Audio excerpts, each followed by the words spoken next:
함께 보실 하나님의 말씀은 잠언 4장 20절로 27절까지 말씀입니다. 잠언 4장 20절부터 27절까지 말씀을 교독하도록 하겠습니다.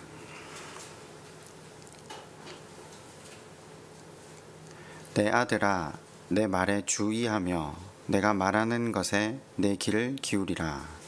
그것을 내 눈에서 떠나게 하지 말며 내 마음속에 지키라. 그것은 얻는 자에게 생명이 되며 그의 온 육체에 건강이 됨이니라. 지킬 만한 것 중에 내 마음을 지키라. 생명의 근원이 이에서 나니라. 구부러진 말을 내 입에서 버리며 삐뚤어진 말을 내 입술에서 멀리하라.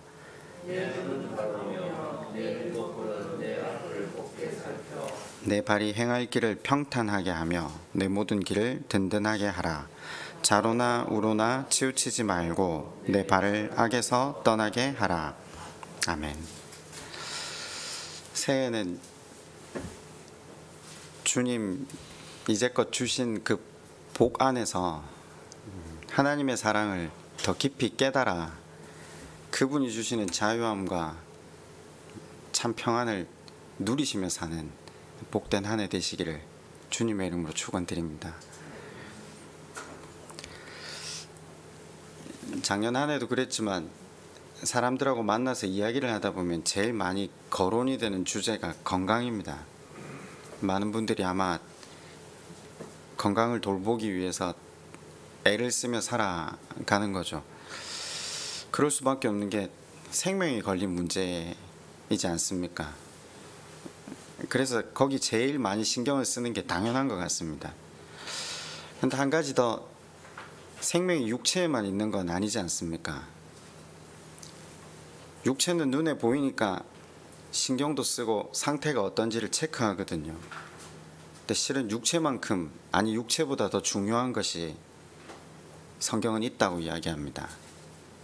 오늘 본문이 말하는 마음이 그렇습니다.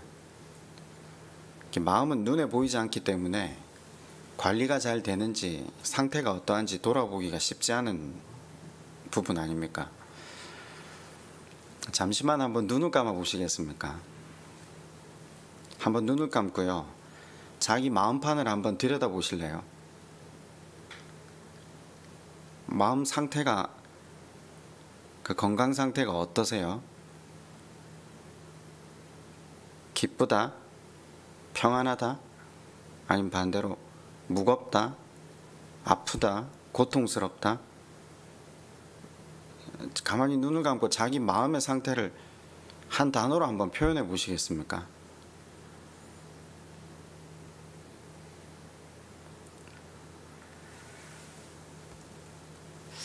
스스로 질문하고 답을 하셨다면 한번 다시 눈을 뜨시고요. 여러분 마음속에 혹시 뭐가 들어있습니까? 너무 돌아보지 않아서, 관심을 안 주셔서 뭐가 들어있는지도 혹시 모르시고 지나오지는 않았습니까? 육체의 건강도 중요하지만 무엇보다 마음이 중요합니다. 알지만 들여다보지 않으면요, 마음이 병이 드는지 눈치를 못 챕니다. 아마 주변에 많은 분들이 마음의 병이 깊이 들어서야 하던 일을 멈추는 분들을 간혹 만납니다. 실은 자의로 멈추는 게 아니라 강제로 멈추어진 거죠. 그런데 이 마음이 잘 보이지 않으니까 조금 쉬고 나서 마음이 치료되었다, 병든 마음을 온전하게 목도하지 못하고 다시 일하러 나갑니다. 마음을 대면하고 있는 것보다 차라리 일을 해서 마음을 대면하지 않는 게 더 낫다고 판단하는 것 같기도 합니다. 그런데 성경은 오늘 우리에게 이렇게 명령합니다. 그 마음을 지키라고 합니다. 왜 성경이 마음을 지키라고 하는지, 여러분, 잠언은 단지 선하고 의롭게 살기 위해 윤리와 도덕적인 삶을 위해 주신 책이 아니라고 말씀을 드린 바 있습니다. 잠언은 무엇을 얻게 하기 위한 책이라고요? 구원을 얻게 하기 위한 책입니다. 모든 성경은 바르게 함과 의로 교육하기에, 그래서 우리로 하여금 그 하나님 주신 하나님 나라를 이루게 하기 위한 책입니다. 왜 마음을 지키라고 본문이 말하고 있는가? 무엇보다 중요한 것이 마음이라고 성경이 밝히는 이유는 마음이 생명의 근원이기 때문이라고 말합니다. 생사가 마음에 달려 있다라는 겁니다. 내 마음이 어떠함에 따라서 죽고 사는 일이 나뉜다는 표현이죠. 잠언에는 마음에 대한 이야기가 굉장히 많이 나옵니다. 한 구절만 제가 읽어드릴게요. 16장 32절인데 노하기를 더디하는 자는 용사보다 낫고 자기의 마음을 다스리는 자는 성을 빼앗는 자보다 나으니라. 한 사람의 삶에 그의 마음이 어떠하냐에 달려 있다라는 것으로 성경은 표현합니다. 우리도 그런 말 하잖아요. 흔히 마음먹기에 달려 있다. 모든 일까지는 아니더라도 상당히 많은 경우에 마음먹기에 따라 말과 행동이 달라지는 것을 우리도 보기는 하지 않습니까? 제가 예를 하나 들어볼게요. 이스라엘 백성 중에 한 명이 랍비를 찾아가서 불평을 털어놓습니다. 선생님, 도저히 못 살겠습니다. 방은 하나인데 노부모와 아이들 전체 다 같이 방 하나에서 지내려니까 사는 게 얼마나 힘든지 모르겠습니다. 도저히 이래서는 살 수가 없는데 제가 어떻게 하면 좋겠습니까? 랍비가 이렇게 대답합니다. 자네가 기르고 있는 그 염소를 방으로 데리고 들어가 같이 지내게. 예? 지금 식구가 9명인데 염소까지 방으로 데리고 들어가 지내라고요? 아니 글쎄 그렇게 해보게. 그리고 일주일 후에 다시 나를 찾아오게. 일주일 후에 그 사람이 돌아왔습니다. 그래서 그 백성이 랍비에게 이렇게 말합니다. 이제 정말 못 살겠습니다. 염소 때문에 방은 우리가 되어서 이제 삶의 의욕마저 잊어버렸습니다. 랍비가 그에게 대답합니다. 염소를 밖으로 내놓고 이제 일주일 지내다가 다시 돌아오게. 일주일이 지나고 이 사람이 랍비에게 돌아와서 랍비를 보자마자 이렇게 말합니다. 아이고 선생님, 인생은 정말 살만합니다. 방에 저희 9명만 사니까 이제 사는 것 같습니다. 상황은 하나도 바뀌지 않았는데 일주일 전에는 원망과 불평이었다면 삶의 의욕을 잃었던 이 백성이 이제 감사가 나오는 것. 무슨 말이죠? 마음먹기에 따라서 결과가 다를 수 있다라는 것을 흔히들 말할 때 사용하는 예화입니다. 같은 상황인데 어떻게 다른 결과가 나올 수 있죠? 일주일 전에는 지옥이라고 했는데 일주일 후에는 천국. 마음가짐이 달라져서라는 건 알죠. 자, 그런데 성경에 이 내용이 또 하나 더 있습니다. 우리가 잘 아는 하나님 명하신 가나안 땅을 살피고 돌아온 12 정탐꾼의 이야기죠. 12명이 똑같은 곳에 가서 똑같은 것을 봤잖아요. 그런데 10명은 부정적인 보고를 하고 2명은 긍정적인 보고를 했어요. 10명은 그 땅 우리가 차지하기 어려울 것 같습니다. 사람들도 크고 도무지 싸워서 이길 승산이 없어 보입니다. 근데 나머지 2명은요. 아닙니다. 이 땅은 하나님께서 우리에게 주신 것입니다. 하나님이 함께 하신다면 아무 문제될 게 없습니다. 들어갑시다. 같은 땅, 같은 상황을 보고 왔는데 전혀 다른 결론을 내리고 있는 거죠. 땅이 다르고 본 게 다르지 않지 않습니까? 같은 걸 봤거든요. 그런데 그것을 그것을 인식하는 생각의 차이가 있었고 그 생각의 차이는 그들의 마음 기능을 따라서 반응한 겁니다. 그러니까 부정적 보고, 긍정적 보고, 부정적 생각, 긍정적 생각의 차이를 만들어낸 것은 마음이라는 거죠. 순서가 이렇습니다. 내가 어떤 말과 행동을 하잖아요. 그러면 이게 말과 행동은 의지의 작용이거든요. 의지는 감정의 영향을 받고요. 감정은 생각의 지배를 받습니다. 생각은 말씀드린 대로 마음먹기에 따라 달라진다라는 거죠. 제가 지금 이 근거를 어디에서 가져왔냐면요. 조금 이따 성경을 읽어드릴 텐데 마태복음에 나오는 성경의 그렇게 예수님 말씀하고 계시더라고요. 어떤 사실이나 사건을 편견 없이 그대로 받아들이는 사람은 세상에 없습니다. 그죠? 어떤 사건, 사람을 마음의 창을 통해 걸러지면서, 우리가 그걸 보통 필터링이라는 표현을 요즘은 쓰는데, 그 필터를 통해서 차례대로 마음에서 생각을 하게 되고 감정이 생기고 그 다음 의지를 들이고 그리고 언행으로 이어집니다. 자, 지금 방금 가나안 땅의 정탐꾼이 어떤 과정을 통해서 이러한 보고를 한다? 가나안 땅을 봤잖아요. 땅은 그냥 땅이죠. 사실이죠. 전부터 있었고 앞으로도 계속 있을 그냥 땅이거든요. 그런데 그것을 가서 본 사람들의 생각이 달라지는데, 한쪽은 부정적이고 한쪽은 할 수 있다는 긍정적인 마음의 작용이라는 겁니다. 마태복음 15장 16절에 이 이야기가 나옵니다. 한번 가보시겠습니까? 마태복음 15장 16절부터 20절입니다.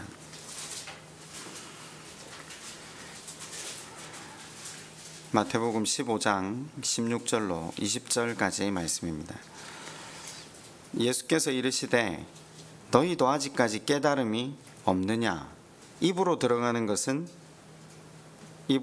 모든 것은 배로 들어가서 뒤로 내버려지는 줄 알지 못하느냐? 입에서 나오는 것들이 마음에서 나오나니 이것이야말로 사람을 더럽게 하느니라.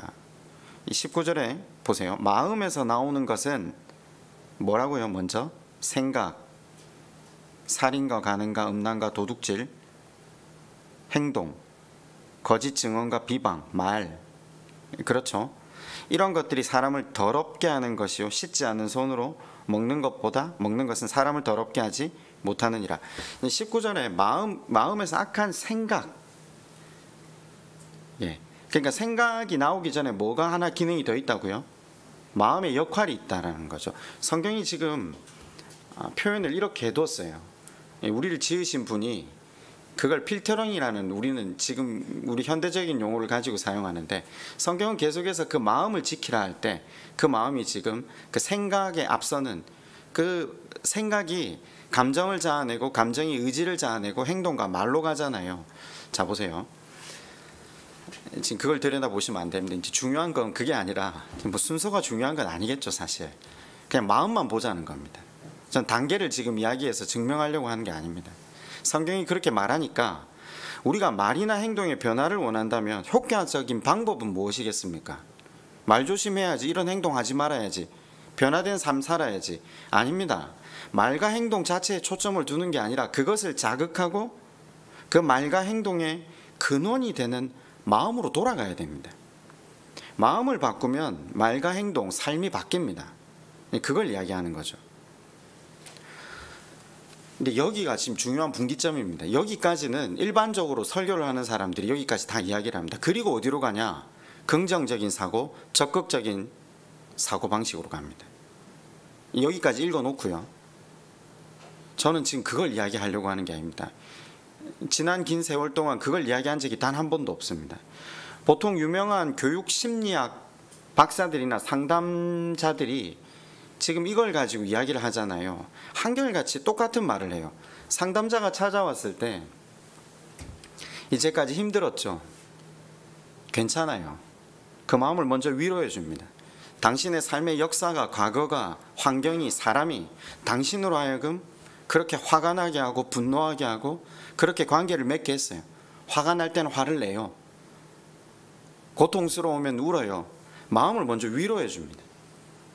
이 마음을 위로한다는 게 얼마나 중요한 걸 그들이 아는 거죠. 그런데 결국 그 상담가들의 말을 가만히 들어보면 마지막에 뭐라고 합니까? 뼈를 깎는 노력으로 그 쓴뿌리를 대면하고 싸우라는 거예요. 이겨내야 된다는 거예요. 저는 가끔 그 TV 유명한 상담가들의 이야기를 들으면서 그들의 결론이 한결같이 그렇게 끝나는 걸 보면서, 아니, 인간에게는 스스로 그 문제를 해결할 능력이 없어서 오랜 시간 지옥을 살아왔는데 결국에는 내가 노력해야 된다는 거네. 아니, 그게 안 돼서 찾아왔는데 이게 근원적인 해결책이 아니잖아요. 해보셨잖아요. 내 의지로 적극적인 사고방식 가져야지. 내가 긍정적으로 사물을 바라봐야지. 그런데 의지는 감정에 좌우되고요. 감정은 생각에 좌우되고요. 생각은 마음에 좌우된다고 성경이 말을 하네요. 그런데도 불구하고 말씀을 읽고 나서 그 인간의 치유 방법을 사람들은 뭐라고 예를 들었습니까? 오랫동안 교회는요, 긍정의 힘이나 적극적인 사고방식에 수십 년을 매달려 있었어요. 그러면 긍정의 힘이나 적극적인 사고방식의 핵심이 뭐죠? 엄밀히 들여다보면 불가능을 요구하는 겁니다. 그렇지 않습니까? 교육심리학이나 상담학에 탁월한 사람들의 상담을 받거나 또 그런 사람들이 쓴 책이나 내용들을 공부할 때는 좋아요. 내가 가진 문제들이 해결될 것 같거든요. 그런데 수없이 많은 사람들이 돌고 돌아서 원위치로 가는 걸 봅니다. 기억 안 나시죠? 이제 80년대에는 교계가 무엇을 대안으로 내어놓았었습니까? 제가 한참 학교 다닐 때 온 기독교 교계가 80년대에 내어놓은 미래에 대한 대안이 한 가지가 있었는데요, 기독교 학교였습니다. 그게 근 20년을 휩쓸었습니다. 80년대 90년대 전체를 휩쓸었습니다. 그러다 90년대 말이 지나서 2000년대 초반에 오면서 긍정적인 사고, 그리고 상담, 치유, 교육, 온갖 것이 유행했지만 그냥 돌고 돌 뿐입니다. 사람은 사람을 치유할 수 없습니다. 단지 위로가 될 뿐이지. 성경은, 그러니까 인간 사용 설명서인 성경은 그 인간에게 그 치료 방법을 제시합니다. 뭐라고 합니까? 아니, 치료가 아니라 근원적인 고침과 새로움이겠죠. 마음을 지키라고 합니다. 이것이 성경이 말하고 있는 인생으로 하여금 유일하게 새로울 수 있는 방법입니다. 그러면 마음이 뭐죠? 아니, 어떻게 숱하게 이 말씀을 읽고 이 마음을 긍정적인 사고와 적극적인 사고방식, 그리고 흔히 말하는 대로 왜 예화를 들면 이런 이야기 많이 듣잖아요. 뭐 아이들이 옆에 친구 아이의 물건을 훔쳤는데, 야, 너 도둑질은 나쁜 거야, 이렇게 하지 말고 먼저 그 아이의 마음을 만져주라고 하잖아요. 이게 그렇게 갖고 싶었니? 내가 너 마음을 몰랐어. 그런데 너가 이걸 가져오면 저 친구 마음도 아프지 않아. 일단 마음을 만진다는 것에 대해서, 마음에 대한 이야기를 수도 없이 하는 게 세상이거든요. 마음의 본질이 무엇인지를 모르고 마음을 이야기하는 것 같아요. 그래서 마음을 만지면 위로가 있고 격려가 있어요. 근데 근원적인 치료가 안 된다는 거죠. 그럼 성경이 말하는 마음은 뭐죠? 영어로 마음을 뭐라고 합니까? 마인드, 하트 이렇게 표현하죠. 그 마인드와 하트가 어디 있습니까?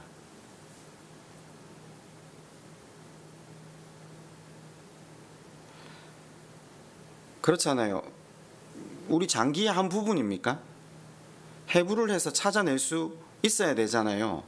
근데 아시다시피 마음은 찾을 수가 없어요. 성경은 마음을 어떻게 표현하느냐? 사람의 중심이라는 표현을 써요. 또 다른 단어래요.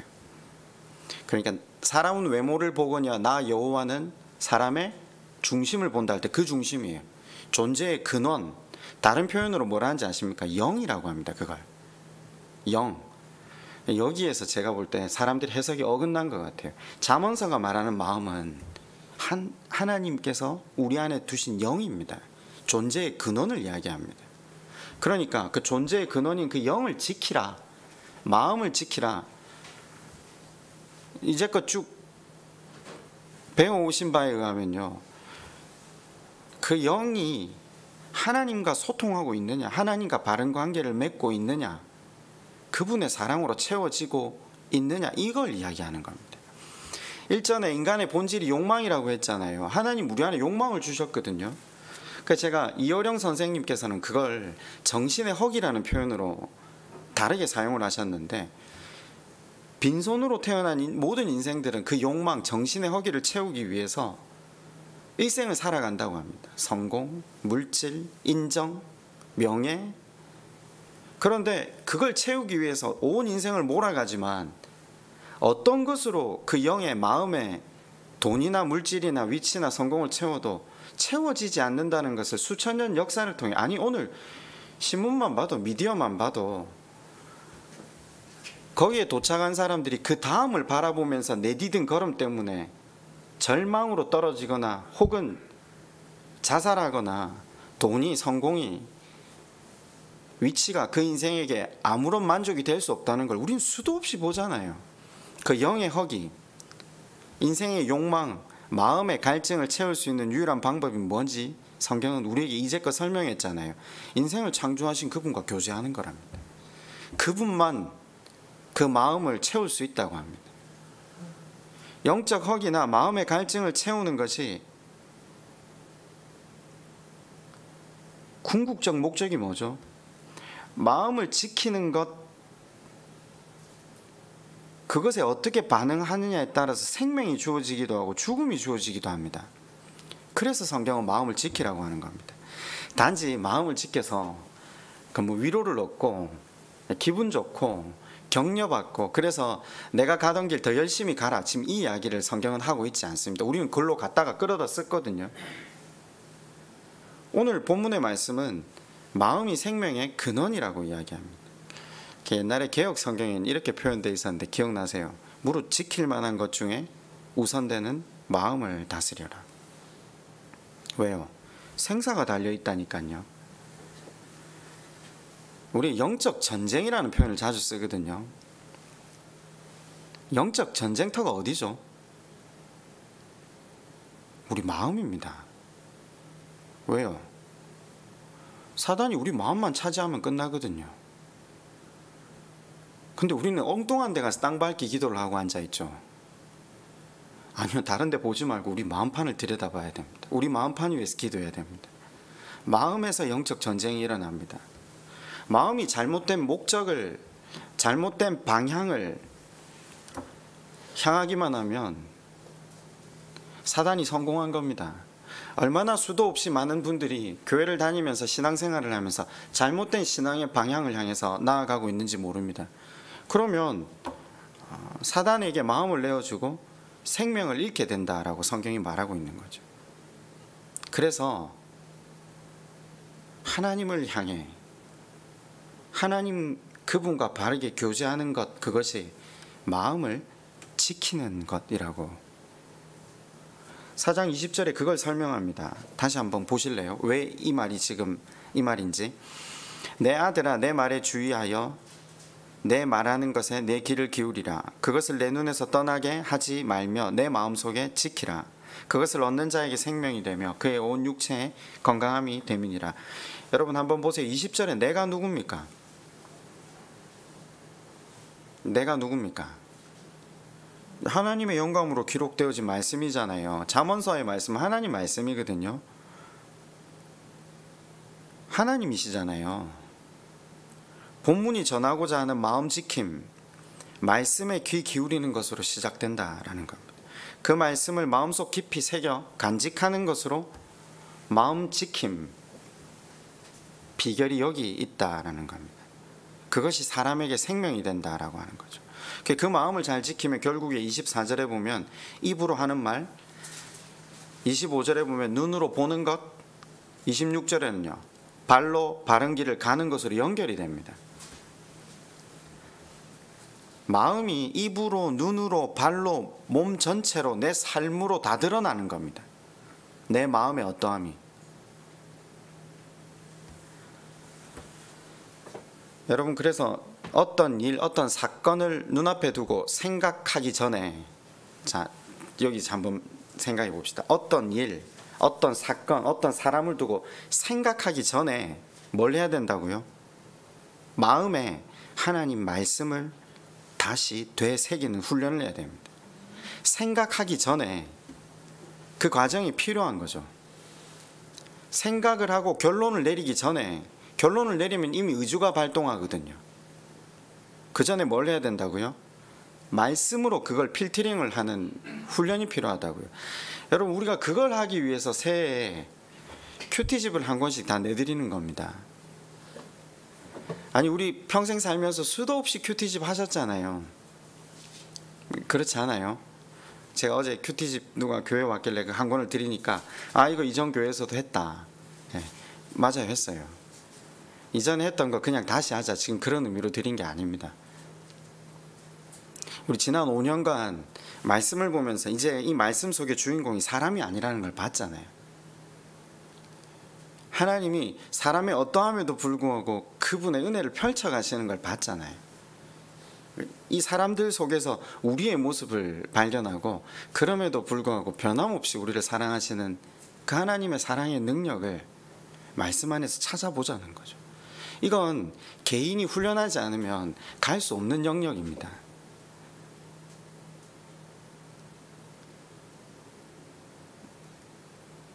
제가 말씀 묵상을 적어드리고 여러분이 말씀 묵상을 읽는다고 해서 도달할 수 있는 것도 아닌 것 같습니다.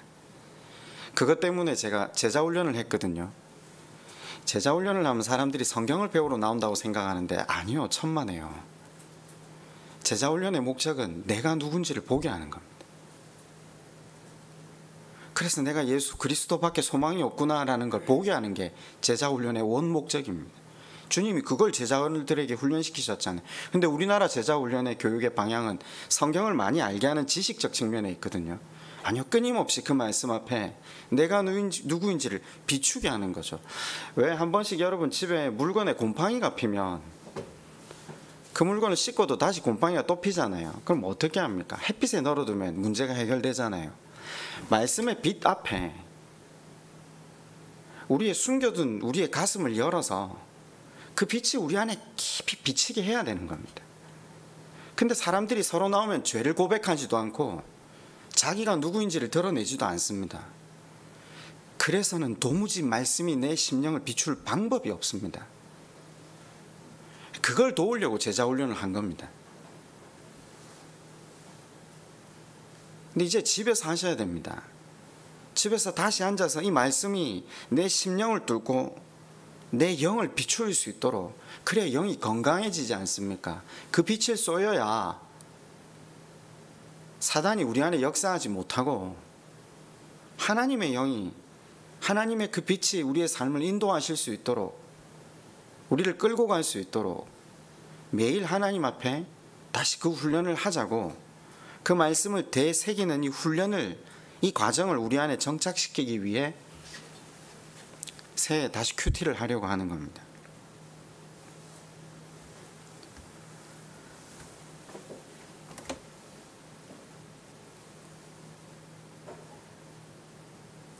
가나안 땅을 보면서 마음 먹기를 어떻게 해야 되는가? 어떤 생각을 해야 되는가? 먼저 말씀을 생각해야 되는 거죠. 이 땅을 향한 약속해 주신 그 말씀을 먼저 집어넣어야 됩니다. 하나님 뭐라고 하셨어요? 이 땅을 내게 주겠다고 하셨잖아요. 저 땅에는 거인들이 살고 있고 너희는 밥같이 보이지만 아니다. 반대로 이야기하셨죠. 너희들의 밥이 될 거다. 그 마음을 먹고 생각을 하는 겁니다. 아, 하나님이 주신다고 했지. 그러면 어떻게 된다고요? 감동이 있다는 거죠. 그리고 의지가 생기고요. 그리고 행동으로 나아가는 겁니다. 그 하나님의 말씀이 우리의 삶을 움직이는 원중심이 되지 못하면요, 사건이나 사실이나 사람을 두고 먼저 하나님의 말씀으로 채우면요, 모든 일에 대한 해석이 달라집니다. 풀이가 달라집니다. 보는 관점이 달라집니다. 제가 일전에 한번 말씀드린 적이 있잖아요. 기억나십니까? 우리가 흔히 성령 충만이라고 하는 것이 환상이나 예언이나 계시를 받는 것 자체를 성령 충만이라고 생각하는데 착각이라고 말씀드렸죠. 빌립의 내 딸 아가보가 똑같이 예루살렘에 올라가면 환난과 고통을 받을 것이라는 환상을 봤잖아요. 근데 같은 환상을 본 바울은 해석이 달랐죠. 왜 달랐죠? 그 마음에 하나님 그분의 의도와 그분의 뜻을 알고 있었기 때문에 그걸 보는 게 영성이 있는 게 아니라 그것을 보고 어떻게 행해야 될 것을 아는 것이 영성이죠. 그걸 믿음이라고 합니다. 그래서 믿음으로 구원을 받는다, 이 표현을 쓰잖아요. 그게 전존재적이라는 거죠. 생각만이 아니라 지금 제가 쭉 이어서 말을 했잖아요. 믿음으로 구원을 받는다 할 때 그게 단지 입술의 고백이나 생각의 내용인 줄 아는데 아니요. 지금 말씀 보시면 전 존재죠. 내 마음, 그 말씀이 심겨진 그 마음에 따라서 생각이 결정되고 의지가 나오고 행동이 이어지는 것, 말씀에 근거한 그 마음이 믿음이라는 거죠. 마음이 말씀으로 채워지면요, 삶 전체가 변화됩니다. 그럴 수밖에 없습니다. 아니 그렇지 않습니까? 오늘 새해 첫날 지금 1월 1일 신년 예배로 우리가 하나님 앞에 나와 있는데, 아시다시피 날은 어제나 오늘이나 같은 날 아닙니까? 성경은 늘상 우리에게 새날을 맞이할 방법이 하나 있다라고 제시합니다. 마음이 바뀌면 된다고 합니다. 마음이 바뀌어야 새 사람, 새 백성, 새 이스라엘이 될 수 있다라고 성경은 누누이 이야기합니다. 여러분, 개인적으로 2021년 여러분 작년 한 해 동안 여러분 삶에 일어났던 사건 중에 가장 큰 사건은 어떤 사건이었습니까?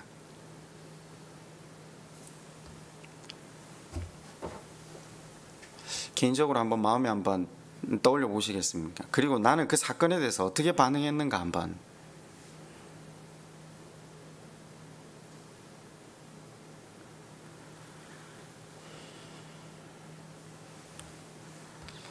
예를 다 들 수는 없겠지만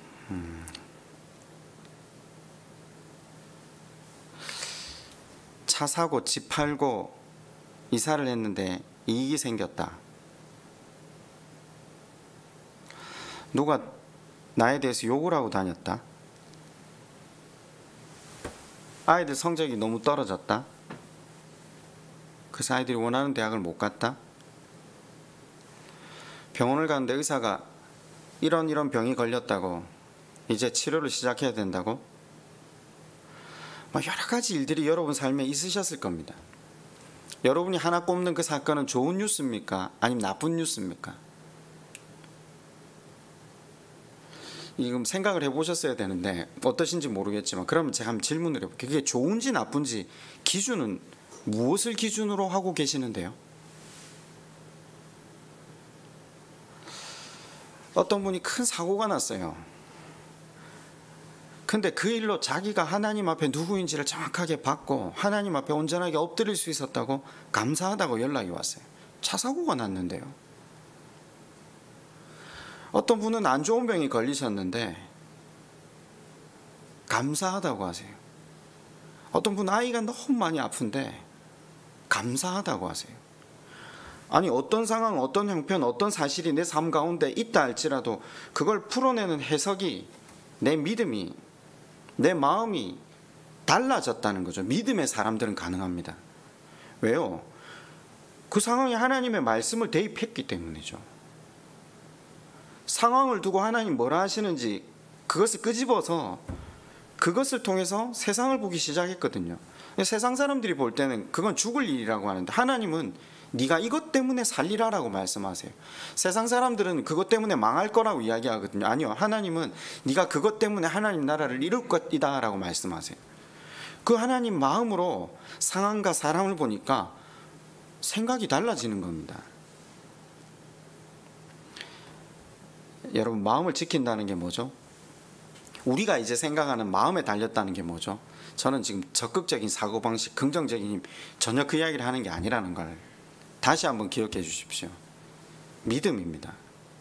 사람의 마음이라는 건 유일하게 그 하나님만 채우실 수 있는 영역이라고 말씀을 미리 드렸습니다. 그 영, 그 마음이 하나님으로 채워져야 인생은 참 기쁨과 평안을 누릴 수 있다라는 거죠. 어떤 상황, 어떤 환경, 어떤 사람 가운데 있을지라도 그 상황과 사람을 섬길 수 있는 자리로 나갑니다. 하나님 나라를 당겨와서 쓸 수 있는 거죠. 그 마음을 지키는 자들은요. 세상 사람들이 보면 어떻게 말합니까? 돌았네 이라죠. 저 왜 저래? 그런데 어떤 상황 가운데서도 하나님을 주인으로 삼은 사람들, 그 상황을 통해 나를 살리시고 나를 구원에 이르게 하시기 위해서 애쓰시고 계신 그 하나님의 의도를 아는, 하나님의 마음을 아는 사람들은요, 그 하나님의 음성 가운데 걸어가기 때문에 그 마음이 생각을, 감정을, 의지를, 그리고 말과 행동으로 나아가게 만듭니다. 4장 20절이 다시 한번 보실래요? 내 아들아 내 말에 주의하며 내가 말하는 것에 내 귀를 기울이라. 그것을 내 눈에서 떠나게 하지 말며 내 마음속에 지키라. 이 무슨 말입니까? 말씀 읽고 듣는 거죠. 예배 드리는 거죠. 그죠? 그때 그 말씀이 내 안에 계속 쌓여가야 되는 거잖아요. 그 가운데 하나님 마음을 알아가는 것 아니겠습니까?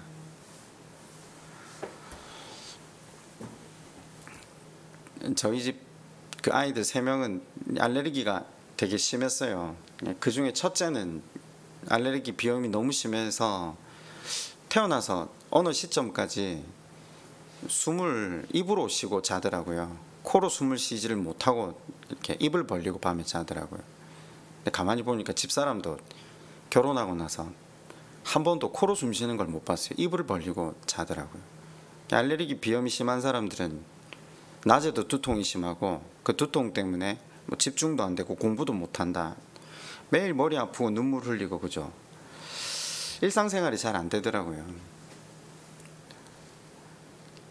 그래서 할 거 안 할 거 다 해봤어요. 뭐 약도 먹이고 알레르기 계열의 양약, 한약, 코로 이렇게 그 소금을 들여 마셔가지고 입으로 뱉는 그 쭉 흘려내는 그것부터 몇 년을 했거든요. 안 나아요. 근데 우리는 이제 들은 게 있죠. 운동을 하면 나을 수 있다.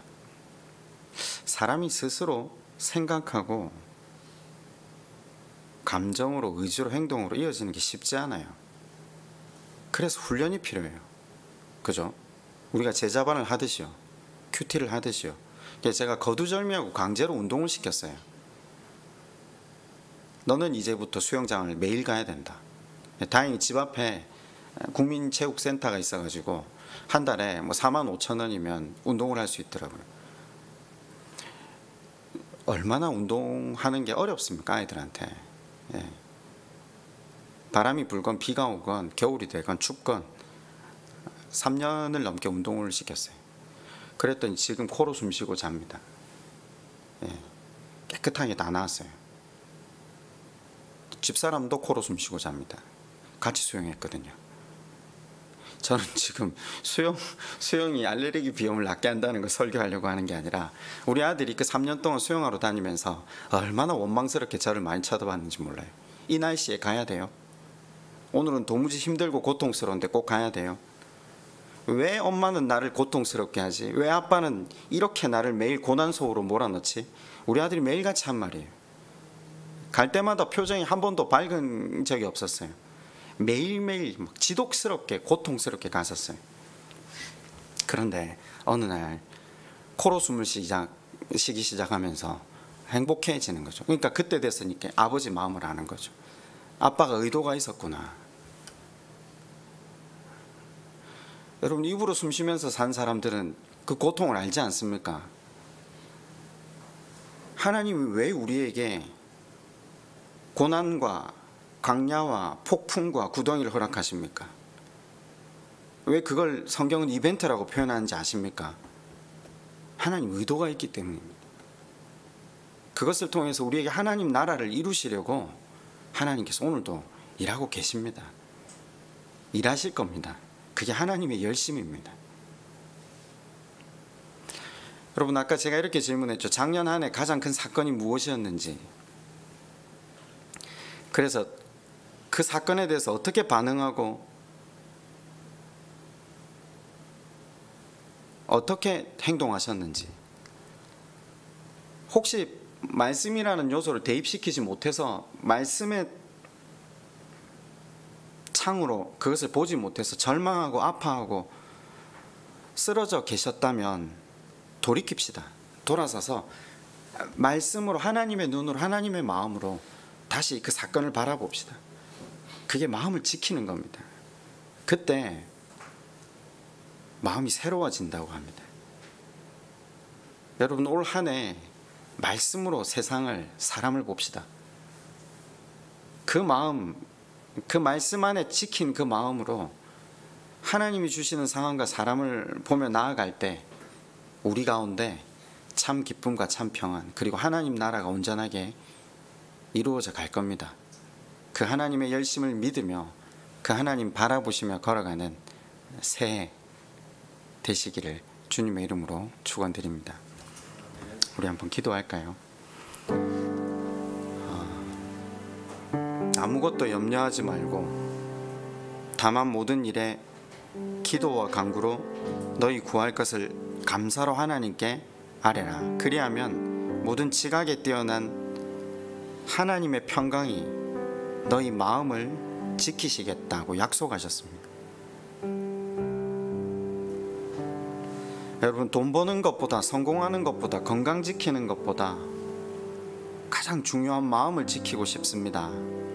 성령님 도와주십시오. 이 한 해 말씀으로 세상을 보는 이 훈련의 과정을,